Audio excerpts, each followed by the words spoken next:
Muito boa tarde a todos.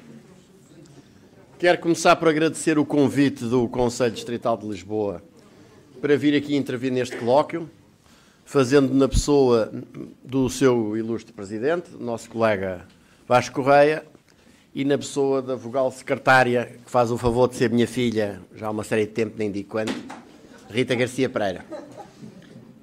Registro quanto me apraz estar aqui entre colegas, rever aqui algumas caras que já não vi há muito tempo e salientar quanto a sucessiva intensificação dos ritmos e das exigências de prazos e de outras chatices quejandas para os advogados de barra, como somos a grande maioria do que aqui estamos, de facto hoje tornam difícil que nos encontremos e que convivamos e nos tendem a transformar cada vez mais em escravos dos prazos e em estupidificar-nos cada vez mais. E acho que é de saudar as iniciativas que resistem a essa tendência e que nos levam a pensar pela nossa própria cabeça, que é uma coisa que vai sendo rara neste país, mas cada vez mais indispensável.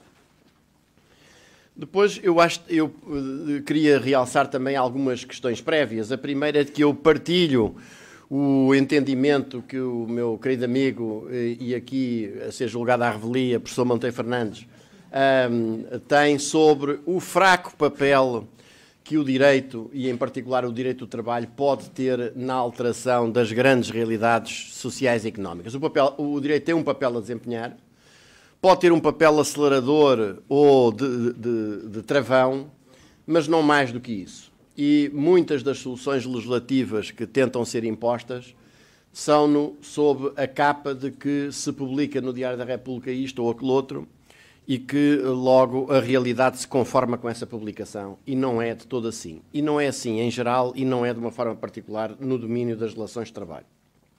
Por outro lado, também acho que é importante chamar sempre a atenção para a grande diferença que existe sempre entre aquilo que é o chamado direito objetivo e aquilo que as escolas sociológicas do direito chamam de direito vivo, ou seja, o direito não como ele está escrito num qualquer código, mas a forma como ele efetivamente funciona ou não funciona, como é interpretado e aplicado. E se há sempre um fosso entre estas duas realidades, e, portanto, há sempre um grau bastante elevado de ineficácia das normas jurídicas, isso no campo das normas de direito do trabalho, esse fosso é particularmente significativo. Quer dizer, não vale a pena a gente preocupar-se muito com muitas soluções jurídicas, quando, por exemplo, a gente tem uma Inspeção-Geral de Trabalho necessitada urgentemente de ir à multióticas e que só cai em cima daquilo que não deve e não cai em cima daquilo que deve. Ou que tem a sua capacidade de intervenção na fase preventiva, pedagógica e fiscalizadora absolutamente amputada por um poder político que lhe retira meios e capacidade de intervenção, os meios e capacidade de intervenção que sobram para, por exemplo, a ASAI assaltar a Feira de Carcavelos como quem vai assaltar a sede da Al-Qaeda, com um meio e uma projeção mediática completamente desproporcionada, por exemplo, em relação àquela que tem autoridade para as condições de trabalho. Ou quando nós temos tribunais, designadamente do trabalho, a funcionar como esta casa que está aqui ao lado. E eu vou aproveitar depois para fazer algumas referências sobre isso. Por outro lado ainda, outra questão prévia, eu acho que sou muito crítico do ensino do direito e sou professor de disciplinas de direito, e fui professor em Direito, até sair, ou melhor, até ser saído da Faculdade de Direito. Tive aqui o prazer de reencontrar alguns antigos alunos meus, mas os juristas são treinados e são muitas vezes formados a limitarem-se a pegar nos artigos e a fazerem um estudo copista dos artigos, uma análise medieval dos artigos, esquecendo completamente a realidade económica e social que cerca essas disposições legais. E engolindo, com toda a facilidade, patranhas, porque é esse o termo exato, as patranhas, designadamente da área económica, com que todos os dias nós somos bombardeados por economistas, especialistas, jornalistas, comentadores, sociólogos, politólogos, tutólogos, que são aqueles que percebem de tudo, que todos os dias nos tentam fazer passar como verdadeiras coisas que de facto não o são. E eu chamaria aqui a atenção para o seguinte: antes de nós nos pronunciarmos sobre estas alterações do Código de 2009, talvez não fosse mal relembrarmos, a discussão que podia e devia ter havido quando surgiu o Código de Trabalho em 2002, 2003 e os pressupostos com base nos quais esse código apareceu. Os pressupostos foram fundamentalmente estes.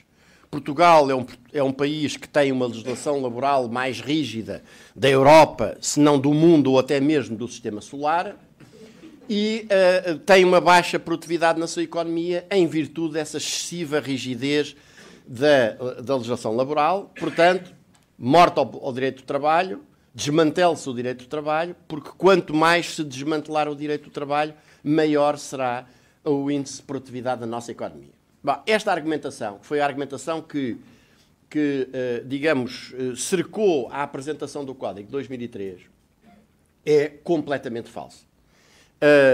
Mesmo relativamente à legislação laboral que nós tínhamos antes do Código de 2003, relembro aqui um célebre estudo feito por um investigador português chamado António Dornelas, trabalho em emprego e perspectivas futuras, do final de 1998, que num quadro de índice de regulação legal do mercado de trabalho e numa escala de 0 a 8, em que o grau mínimo 0 era a Inglaterra da Sra. Thatcher, como é óbvio, e o grau 8 máximo de regulação era a Grécia, Portugal estava, ao contrário do que esses especialistas todos diziam, a meio da tabela, no grau 4 dessa escala de regulação, a par da Bélgica e da Irlanda, e tendo países como a Holanda, 5, a França e a Alemanha, 6, a Suécia, a Itália e a Espanha, 7, com graus superiores de regulação das relações de trabalho.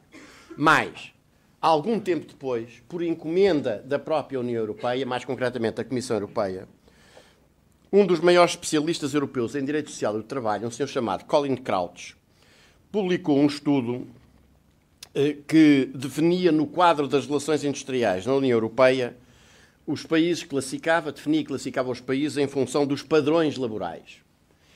Padrões laborais muito altos, médios, médios altos, médios, médios baixos, baixos e muito baixos. E Portugal, nesse estudo, aparecia colocado juntamente com a Espanha e a Grécia, classificado no pelotão dos países com padrões laborais baixos e muito baixos, sendo o nosso sistema laboral mesmo caracterizado expressamente como rough, unregulated, employer-dominated system. Um sistema duro, desregulado e dominado pelos empregadores. Portanto, primeira coisa, a teoria de que no final dos anos 90 e início dos anos 2000, Portugal tinha uma legislação laboral do tempo do PREC, ultra protetora dos trabalhadores, altamente rígida, responsável pela segmentação do mercado de trabalho, blá, blá, blá, blá, blá, blá, blá, blá, blá, era completa e totalmente falsa, antes do Código de 2003. Por outro lado, a ideia de que quanto menos regulação das relações de trabalho, maior índice de produtividade, já então era claramente desmentida pela circunstância de todas as combinações serem possíveis. Isto é, nós tínhamos países com padrões de regulação das relações de trabalho muito elevados, como os países nórdicos, e altos níveis de produtividade, países com altos níveis de regulação e baixos níveis de produtividade, que o exemplo tradicional eram os países do sul da Europa, países com baixos níveis de regulação e altíssimos níveis de produtividade, exemplo típico, os então denominados tigres da Malásia, e países com baixos níveis de regulação e baixos níveis de produtividade, exemplo típico, os países da América Latina. E, portanto, esta teoria de que há uma relação causa e efeito no desmantelamento do direito do trabalho, ou na desregulação, desregulamentação ou precarização das relações de trabalho, e um aumento de produtividade da atividade económica, era outro pressuposto completamente falso. Esta discussão foi abafada na altura. Devo, aliás, dizer que a Ordem teve o mérito de, poucos dias depois da apresentação, aliás, primeiro à imprensa do que aos parceiros sociais, do projeto do Código, do anteprojeto do Código de, mais tarde, 2003, que ocorreu em julho de 2002, e que foi assim mantida no segredo dos deuses, e depois o Ministro do Trabalho na altura, o Dr. Bagão Félix, a apresentou primeiro à imprensa do que aos parceiros sociais. O primeiro debate público que existiu foi na Ordem dos Advogados, lá embaixo no Salão Nobre. Salvo erro, essa apresentação foi a 25 de julho E o debate na ordem ocorreu a 28 de julho. E onde foi talvez dos poucos sítios onde foi possível quem pretendia chamar a atenção para estas realidades o pôde fazer. Mas, de uma forma geral, este debate foi completamente abafado. As soluções passaram, o Código de 2003 introduziu uma profundíssima desregulação, ou, se quiser, flexibilização, seja lá o que isso quer dizer, no domínio da regulação das relações de trabalho, e agora os meus queridos colegas já terão verificado que ninguém quer fazer o balanço em termos de grau de produtividade da economia portuguesa desde que há Código de Trabalho até agora. E a realidade é que essa produtividade não cessou de baixar. Portanto, a teoria que dizia rebente-se com a legislação herdada do PREC, o que aliás era um disparate, como os colegas que aqui estão sabem perfeitamente, porque do tempo do PREC, quando o Código apareceu, sobravam 3 leis.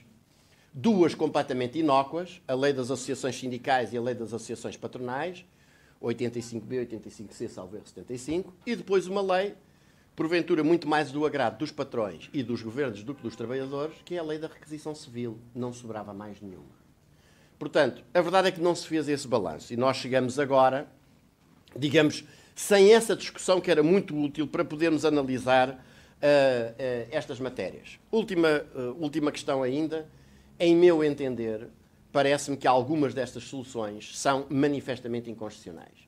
Mas isso impõe também, já que ninguém mais fala sobre isso, fala a ordem e os advogados, que nós temos um sistema de verificação de inconstitucionalidade completamente empancado por um conjunto de 13 comissários políticos que dão pelo nome de Tribunal Constitucional, escolhidos a dedo, pelos deputados do Bloco Central, isto é, pelo PS e pelo PSD, que tem um regime de custas próprio, que mais nenhum tribunal tem, que é o das custas e o das multas que aplicam aos recorrentes, são receita corrente do próprio tribunal e, portanto, são os nossos constituintes cidadãos.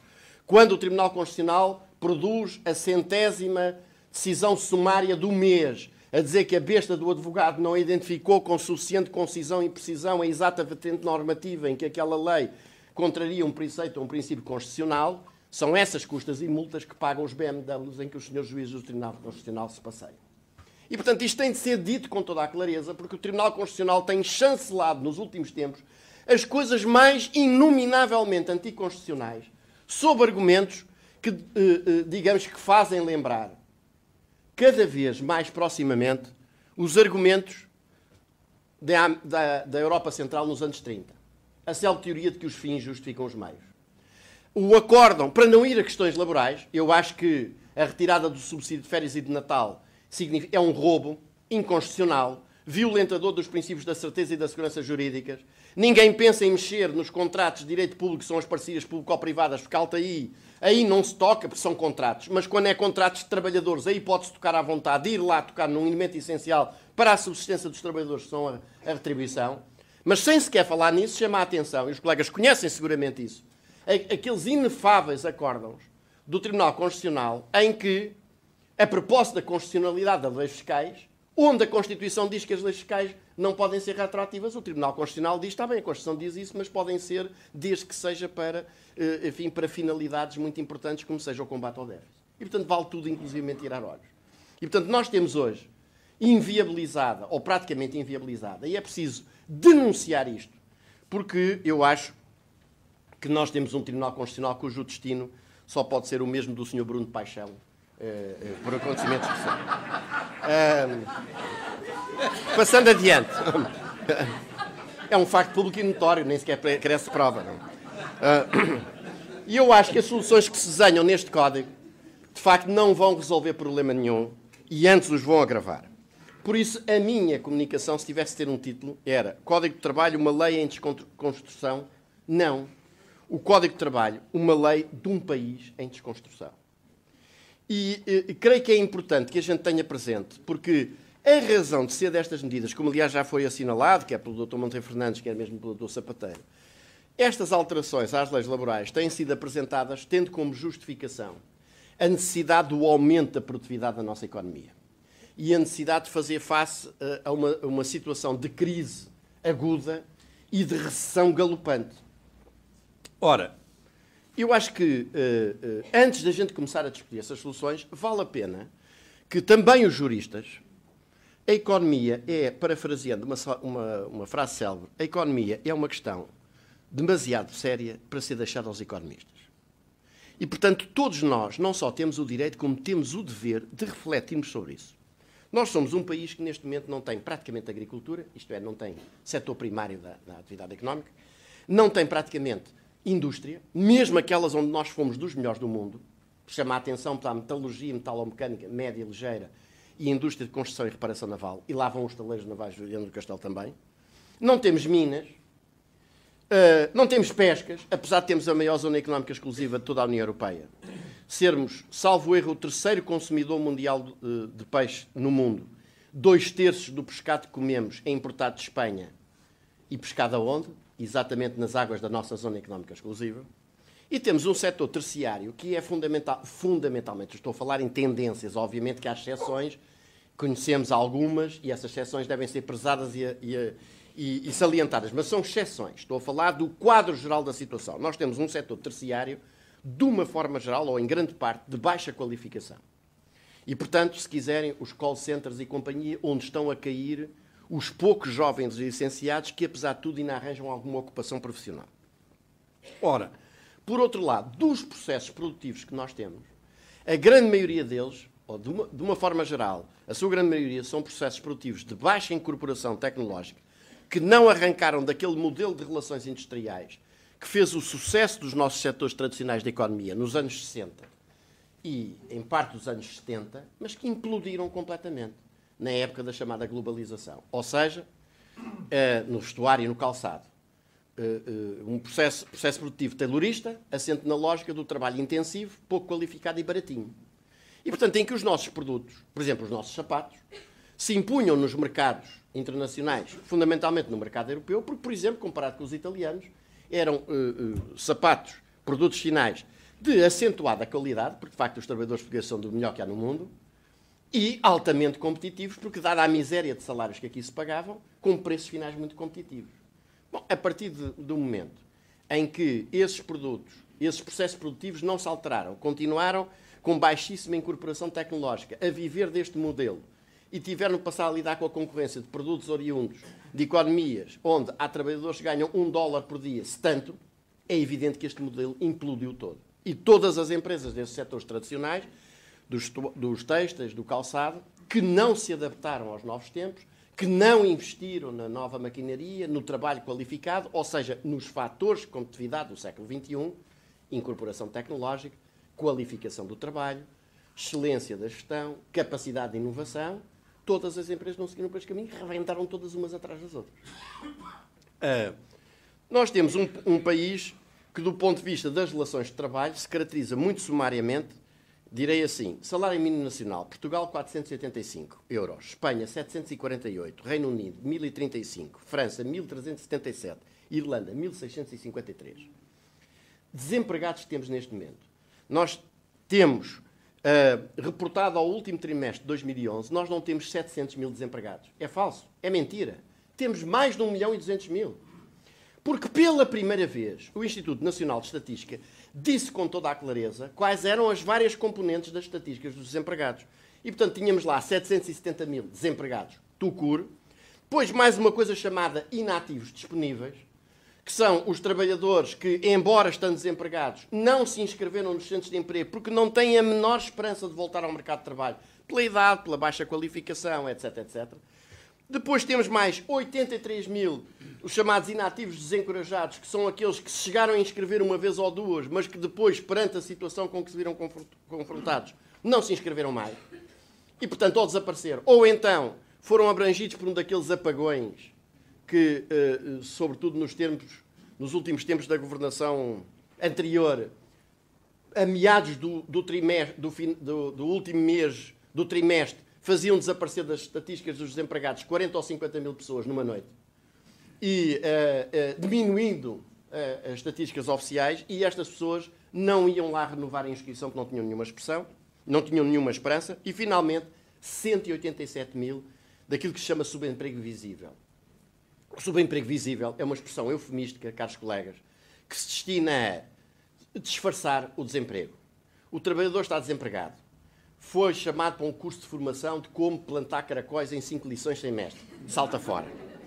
O trabalhador arranjou enfim, um gancho onde vai consertar umas torneiras que pingam e não sei o quê e ganha uns 20 euros, 30 euros por semana. Salta fora. Isto são verdadeiros desempregados. E que apenas por esta especificidade estatística saltam fora. Portanto, 1.220.000. Destes, 405.000 são desempregados há mais de um ano e quase 300.000, 294.000 são desempregados há mais de 2 anos. Os desempregados de 25 a 34 anos, isto é, a força mais viva, o sangue mais vivo, mais pulsante do país, representam 35,4% do total dos desempregados.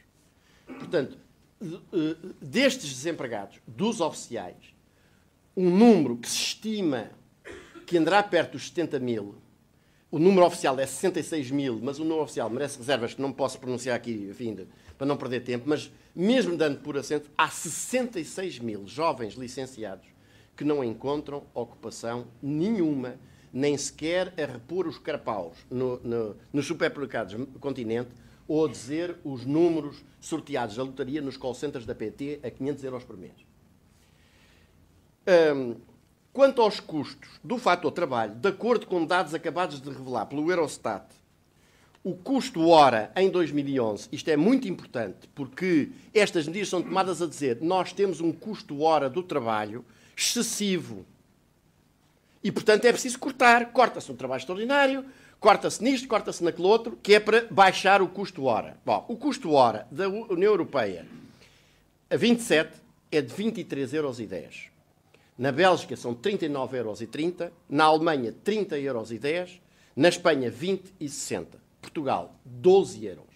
12, ouviram bem. Isto é na economia no seu conjunto. Se nós formos para a indústria, estes números ainda são mais baixos. Enquanto que a relação da produtividade é muito mais elevada. Eu diria, a relação de Portugal do salário médio, não é do salário médio, é do custo hora, perdão, do custo hora em Portugal, relativamente à média da União Europeia e depois relativamente à produtividade da União Europeia, da Bélgica, da Alemanha e da Espanha. É assim, custo relativamente à média da União Europeia, 52,4%. Em termos de produtividade, são 76,5%. Relativamente à Bélgica, custo hora, 30,8%. Produtividade, 60 euros, 60%. Alemanha, 40,2%, em termos de valor custo hora. Produtividade, 72%. Espanha, 58%. Custo hora, 70% da produtividade. Ou seja, a percentagem dos salários que são pagos em Portugal relativamente à Europa no seu conjunto e estes países, está muito abaixo da percentagem da produtividade do trabalhador português relativamente à Europa. E, portanto, isto é outra das mentiras que oficialmente se produzem todos os dias para tentar justificar as medidas que estas alterações coincidem. Outro ponto ainda. Eu peço imensa desculpa de vos estar a amassar com isto, mas acho que é absolutamente indispensável que a gente tenha conhecimento disto. Os sociólogos inventaram um conceito que é o do limiar da pobreza. E fixaram e dizem, abaixo disso as pessoas são pobres. Acima até parece que são ricas. O limiar está em 434 euros.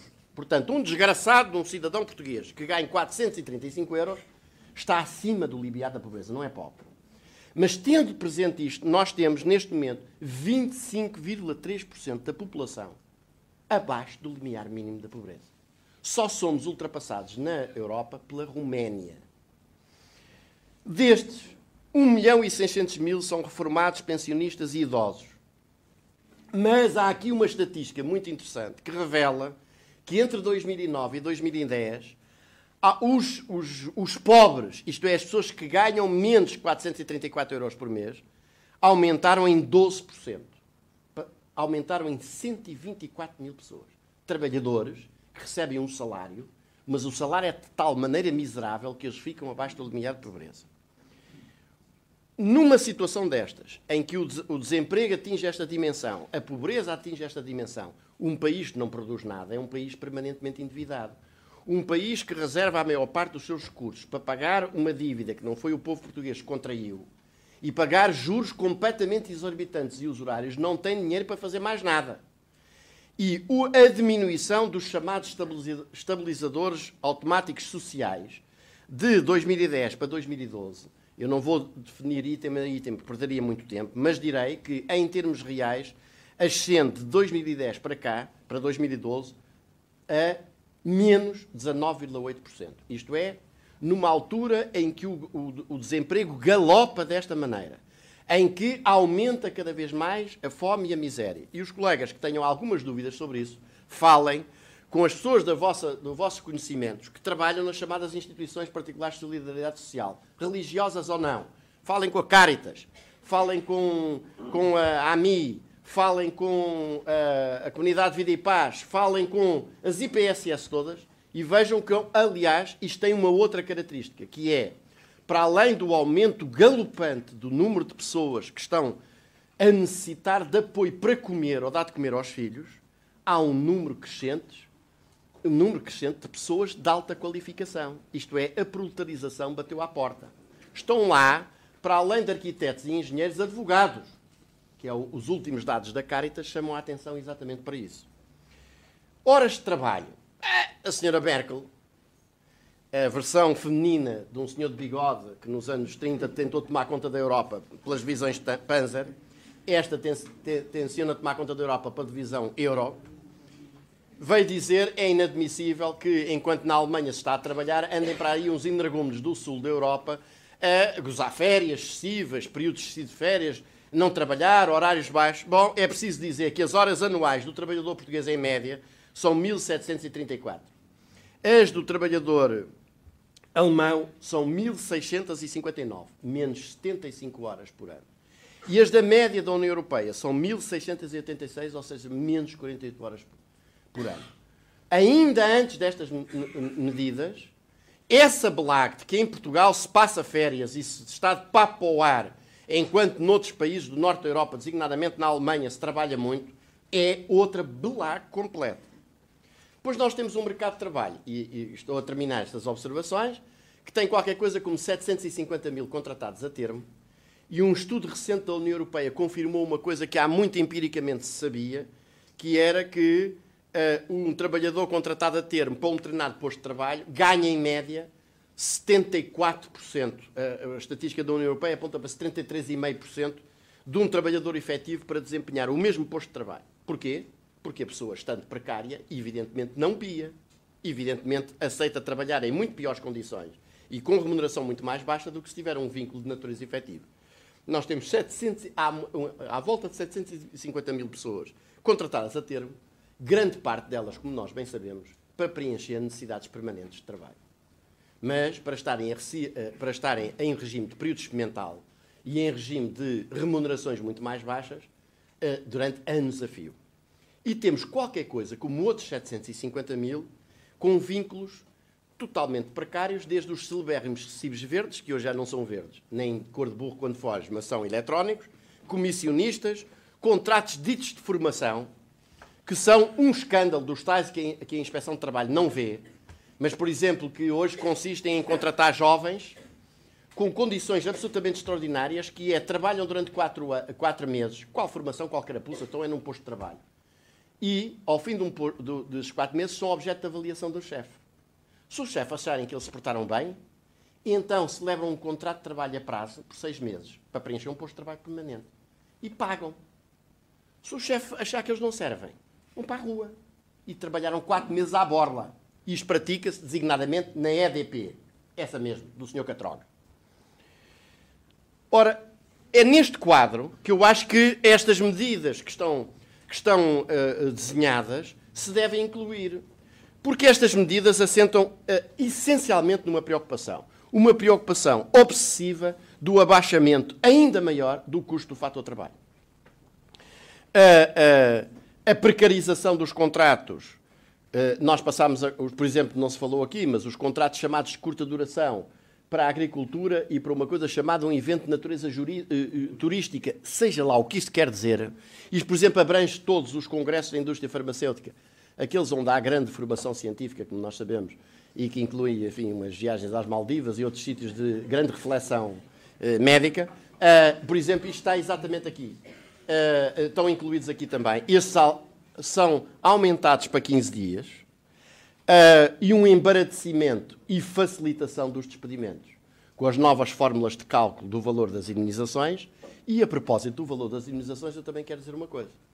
Por exemplo, outra das belagres que a gente ouve é o de que, bom, é claro, as indenizações aqui são enormes.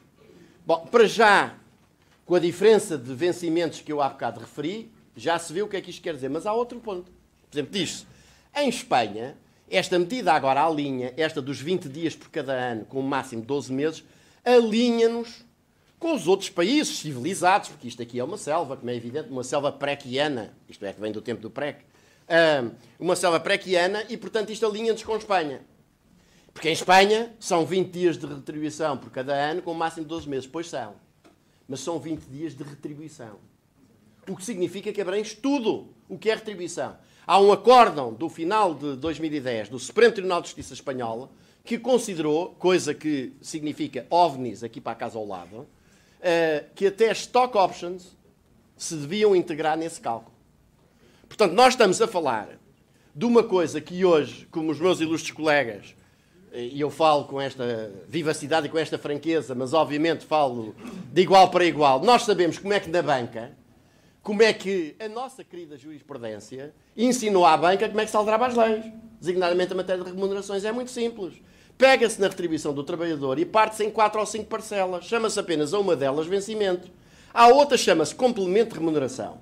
A outra chama-se diferencial não absorvível. A outra chama-se subsídio de disponibilidade de desempenho. A outra chama-se outra coisa qualquer. O trabalhador ganha a totalidade até ao dia em que se coloca um problema de despedimento e a indenização vai ser calculada apenas com a coisa que é chamada formalmente vencimento base. Ora, isto em Espanha não sucede, porque o conceito é o da remuneração. Portanto, esta lógica de embaraçamento dos despedimentos e de facilitação não visa a eliminação dos feriados, a eliminação dos dias suplementares de férias. Dá-me vontade de rir, perdoem-me o ácido da coisa. Mas eu, em 2002, durante o ano de 2002 a 2003, participei em mais de 50 debates sobre o Código. Mais de 50, acho que são 57. Debates, colóquios, conferências. E vi os defensores do Código de 2003 esfalfarem-se a explicar que o acréscimo dos 3 dias de férias era uma coisa vital para a pátria. Porque, ao permitir-se que além dos 22 dias houvesse mais 3, isso agora é que os trabalhadores iam ser produtivos, iam-se matar na produtividade e na assiduidade para aumentar a produtividade da economia do país. Pois agora os mesmos que andaram nessa altura a fazer essa figura são os mesmos que aparecem a dizer isso dos 3 dias de acréscimo não faz mal nenhum de acabar com eles. A verdade é que com os 3 dias de férias, mais o corte dos feriados, é mais de uma semana de trabalho, de graça, que o Código institui.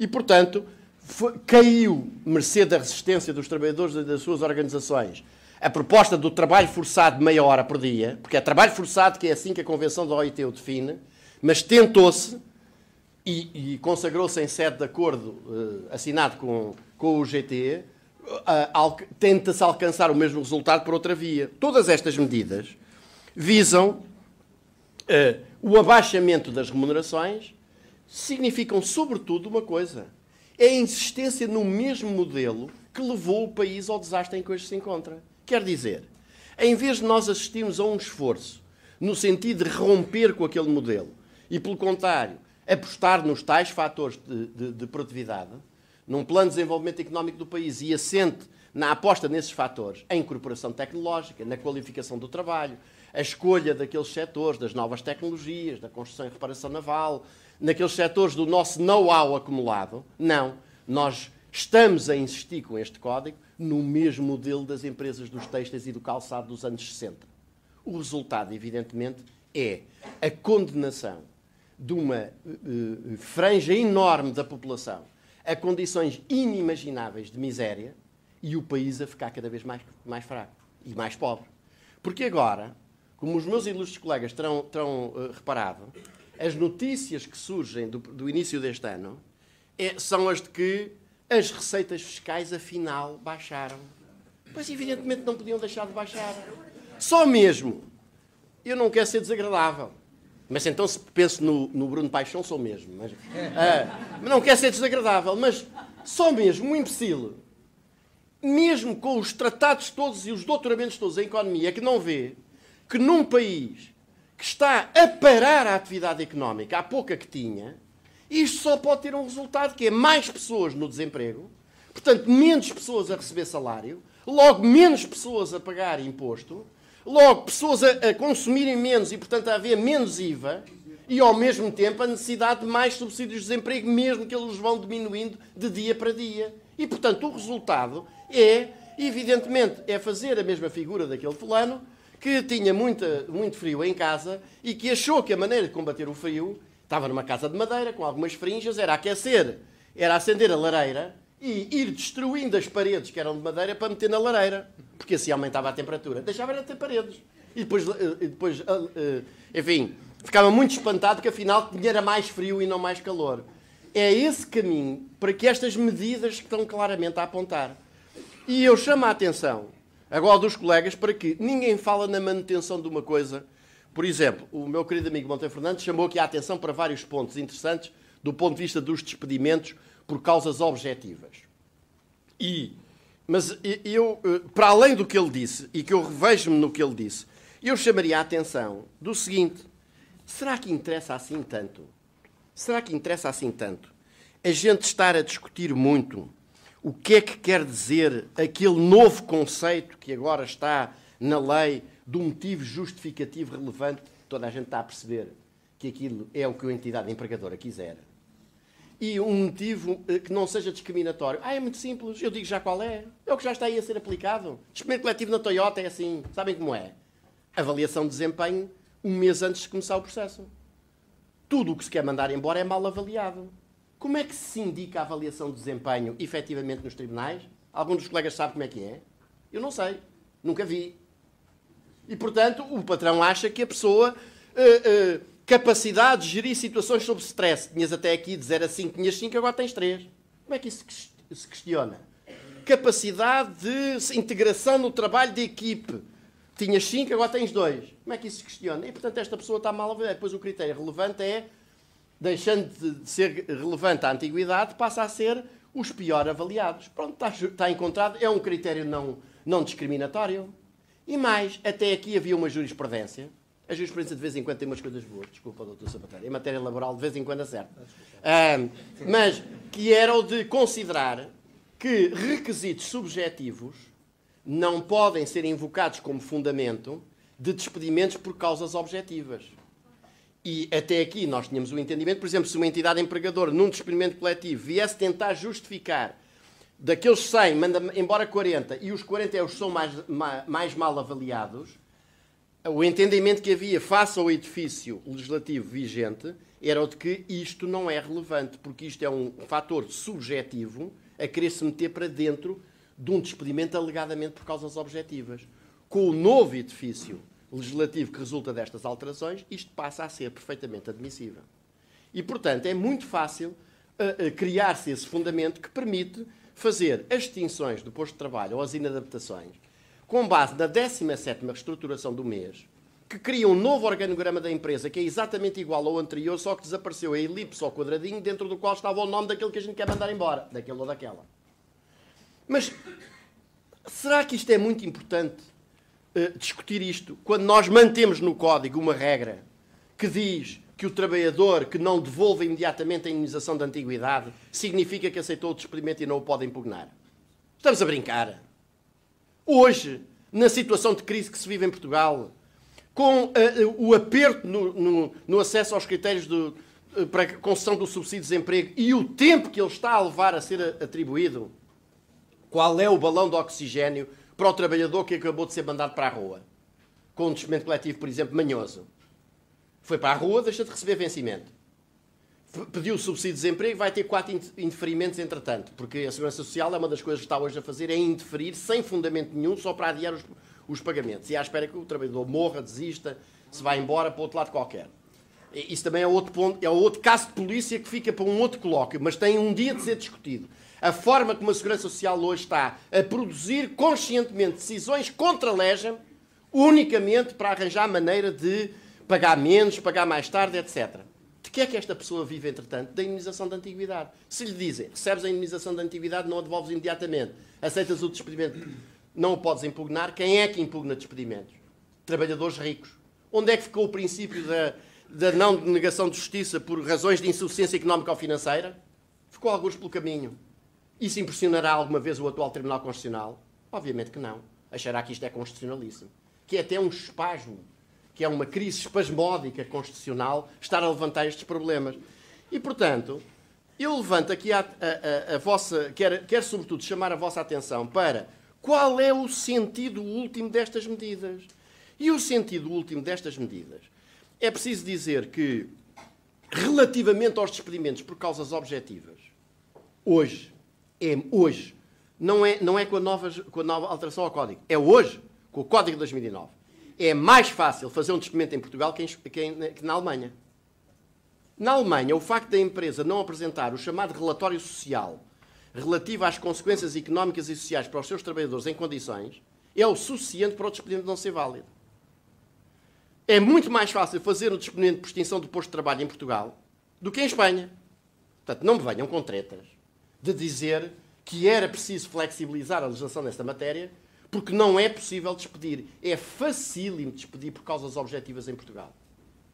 E baixando-se o valor das indemnizações e inutilizando-se praticamente o recurso a tribunal para impugnar estes despedimentos, a consequência só pode ser uma: as pessoas aceitarem trabalhar em condições cada vez mais precárias e com remunerações cada vez mais miseráveis. É por aí que passa o futuro do país? Indiscutivelmente não. Agora, isto acontece por acaso? Há uma maldade intrínseca dos legisladores do trabalho? Não. A lei do trabalho está ao serviço de determinados interesses. E a perspectiva que hoje está desenhada para o país é a perspectiva da desconstrução do país, da venda do país a pataco e da destruição de tudo o que é a sua capacidade produtiva, e por isso eu direi, o Código do Trabalho, uma lei em desconstrução? Não. O Código do Trabalho, uma lei de um país em desconstrução. Portanto, nós o que temos de fazer, para utilizar uma expressão que me é muito cara, perante uma situação em que vemos uma sombra torta de uma vara que está torta, nós temos que endireitar, não é a sombra, é a vara. Vamos a isso. Obrigado.